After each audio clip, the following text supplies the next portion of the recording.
You should have died at birth. When we played the Tekken 8 beta, we got a look at the character interactions, and boy oh boy do they have a lot of meaning to them. I'll just go step by step, interaction by interaction, and just give my thoughts on it. The first one you have here is Jin and Kazuya.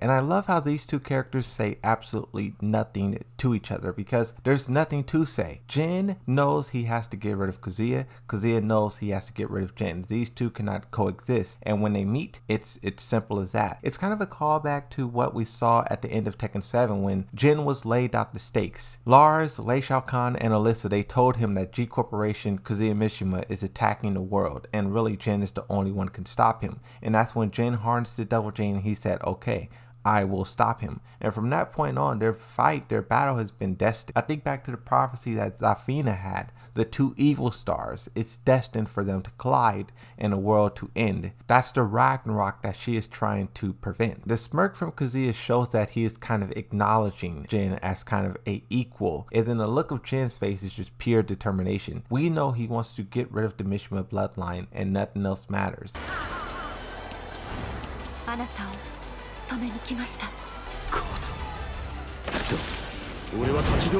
A lot of us, we see Jun Kazama as this force of peace. Jin and Kazuya, they both love her dearly. But also, a point that I try to make is that Jun Kazama has been gone for a very, very long time. And now that she's back, who's to say the Jin Kazama that was her son is the same Jin Kazama that's in Tekken 8? It's a totally different person. He experienced so much loss, so much tragedy. And it's not so easy for her to just come back and just treat him like that 15-year-old kid that he was when he was gone. He's not that kid anymore. I will be challenged again someday, there's no doubt. It could be by someone more powerful, or it could even be you. Either way, I'll be waiting for it. But also with Jun Kazama, she kind of sees this. She kind of understands that the Mishimas just will not stop. It won't end. There's another cutscene, I don't think I have it, but she says, when will this conflict end? And you can see that she understands the severity of it as well. But she says, I came to stop you. Stop him from doing what? Stop him how? Because if you think about it, she should be helping Jin. Jin wants to stop Kazuya, and then he wants to get rid of the Devil Gene. And that seems like the goal that everyone should have. Of course, he's making some questionable decisions along the way, but the fact that she said, I came to stop you, specifically to him, what is he doing in this moment?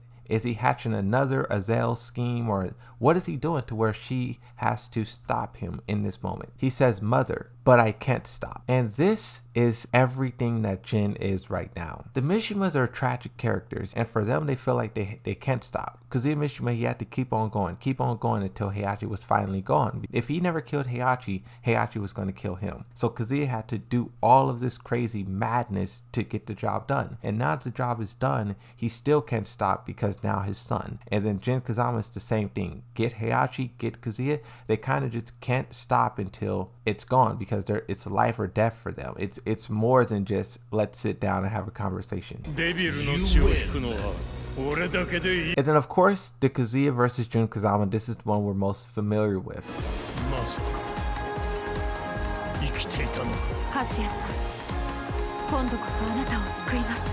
Not much is known about the nature of Jun Kazama and Kazuya's relationship, but it isn't difficult to imagine. Even for Kazuya, who lost his real mother at a young age, Jun served as a maternal figure as well as a lover, someone who sees the young boy he once was and might have the powers to soothe a man who's otherwise a personification of revenge and rage. What I find so fascinating about Kazuya is the journey he went through. From 5 years old, he has no mother, he had no father, he had to fight all on his own and just climb all the way to the top. And I mean, yeah, this character went through a lot. Jun Kazama says, Kazuya, I promise I will save you. Even for Jun Kazama, right? I was just talking about how the Mishimas can't stop, right? Kazuya and Jin, they have to keep on.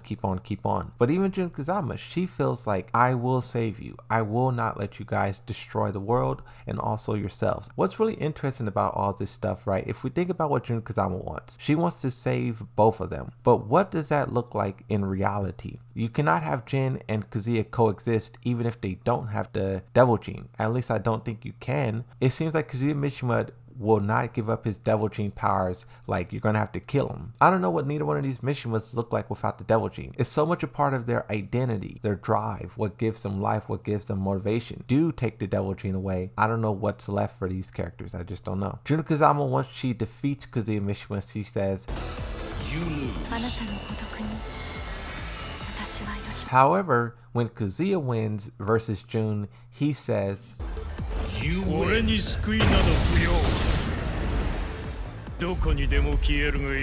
And from Kazuya's perspective, why would you seek salvation? You control the globe, you have all the power, the only person who can stop you is Jin Kazama and Jun Kazama and maybe Claudio. There's only a few people who can stop you. In Kazuya's bio, it said there was a meeting being held in New York City, and in that meeting was all of his enemies. He went to that meeting to kill everyone who was opposing him. So he's not seeking salvation, he's kind of seeking total world domination. And also another thing too that we have to keep in mind, the Devil Gene is kind of carrying them. If you take the Devil Gene from Kazuya, he becomes a lot weaker. A character like Paul Phoenix can realistically beat him. The same thing for Jin and Haorang. So if you do take the Devil Gene away from them, they can be held accountable for their actions. These guys have caused so much war, so much atrocities, and the Devil Gene is the only thing preventing them from being held accountable. So that's another reason why I think Kazuya Mishima would resist Jun Kazama, because if she takes the Devil Gene, who's to say someone else doesn't come around and try to make him pay for everything he's done?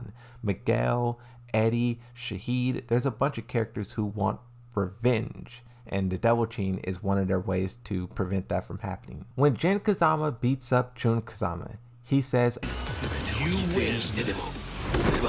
And this is something that we saw already. He's willing to sacrifice his life. There's nothing greater than that. Of course he's going to be willing to cut down his own mom, cut down Jun Kazama, cut down Kazuya Mishima. There's nothing crazier than the self-sacrifice, and he already tried it in Tekken 6, so there's nothing really stopping him. I'm really interested to see what the story does, because all of these characters will not stop. Regardless of which person comes out on top, there will be no real victor here. There's only more suffering.